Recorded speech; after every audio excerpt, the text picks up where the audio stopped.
I have the best sports card investment that you can make. It's something that very well could double, triple, or even quadruple in value just over the next couple years, and as of right now, it's kind of the hobby's best kept secret. Today we're going to talk about exactly what it is and why I think you should invest in it, but first, let's cue the music.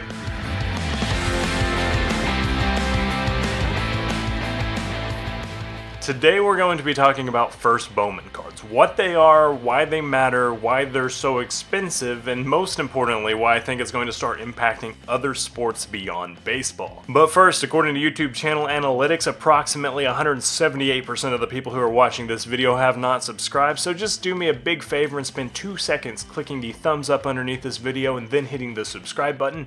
That's going to help us keep making awesome videos for you.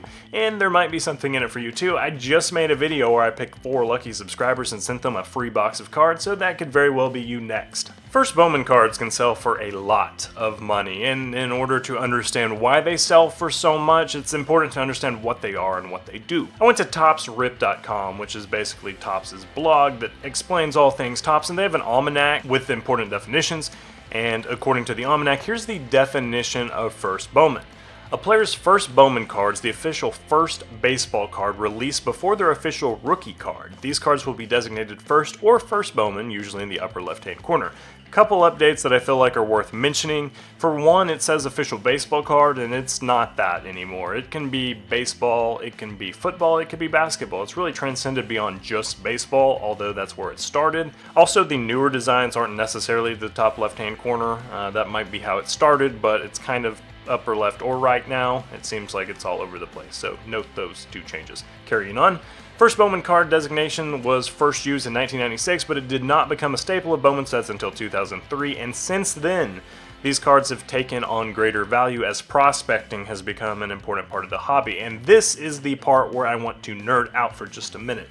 In business, there's a term called customer lifetime value, and that's referring to how long you can monetize one customer. For example, if I have a shoe company and I only sell adult men's shoes, then I'm not going to be able to extend a customer lifetime value that well. If I have every size of shoe, from infants to toddlers to high school to adult to even sensitive feet old people, then I'm going to be able to capitalize better on customer lifetime value.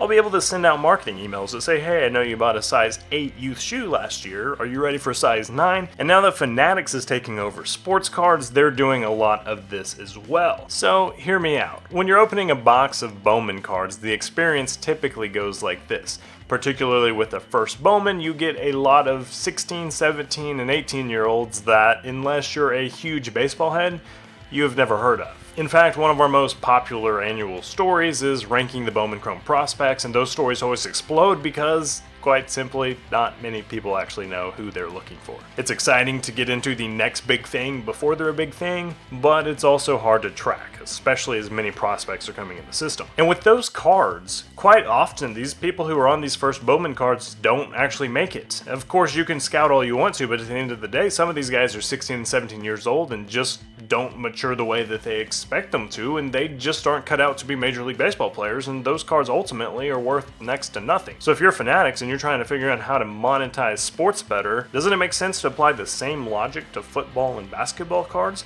There are a lot of amazing college football and basketball players that just aren't built to succeed at the next level, and then there are a select few that are going to go from college superstar to NFL superstar. And the ones that don't are worth nothing to Fanatics unless they can sell them before they become a bust. That's the line of thought fueling Bowman baseball cards, and that's why Fanatics is crossing it over into football and basketball cards. The more they can focus on this idea of prospecting, the longer they can generate revenue from these college athletes, even the ones that don't make it at the next level, and that's why I think First Bowman cards are going to be a bigger part of collecting in the future of football and basketball. In short, because Fanatics is going to do its absolute best to make it that way. And that's why I think some of the best investments you can make right now are buying First Bowman cards of future NFL and NBA stars before Fanatics even exclusively makes NBA and NFL cards. So with that in mind, I looked at Jackson Holliday, who's the consensus #1 prospect in baseball, the sport where First Bowman cards are most accepted and celebrated. Here's his Bowman First as a chrome refractor in PSA 10, which sold for $250 on eBay.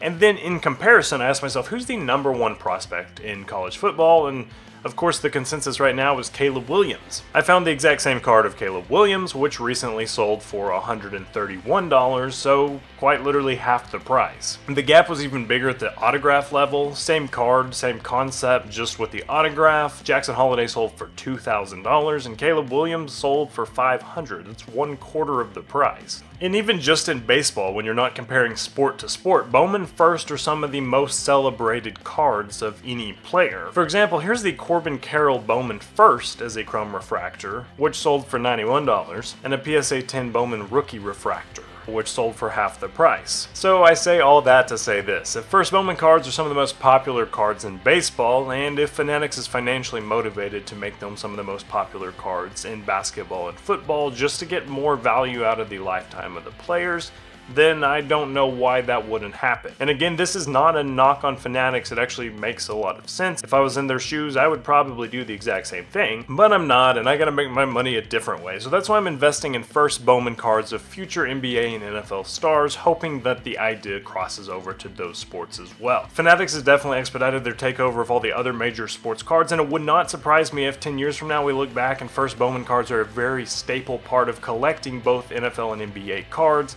and they're worth a lot of money, so this is your chance to get them before they become too expensive. So what do you think of First Bowman cards? Let us know in the comments below, and be sure to watch some other videos.